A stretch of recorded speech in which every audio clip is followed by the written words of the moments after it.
হাদিসের বাণী শোনো, ও হে নারীগণ শোনো, ও হে মুসলমান। দায়ুস হলে পাইবে না রাসূলের দর্শন, জান্নাতের ঘ্রাণ শোনো, ও হে নারীগণ শোনো, ও হে মুসলমান।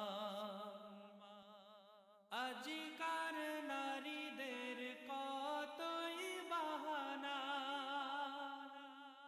শোনে না স্বামীদের নিষেধ মানা। আজকার নারীদের কতই বাহানা, শোনে না স্বামীদের নিষেধ মানা। মানে না তারা দিনের সীমানা, স্বাধীনতা তার প্রয়োজন শোনো, ও হে নারীগণ শোনো, ও হে মুসলমান। দায়ুস হলে পাইবে না রাসূলের দর্শন, জান্নাতের ঘ্রাণ শোনো,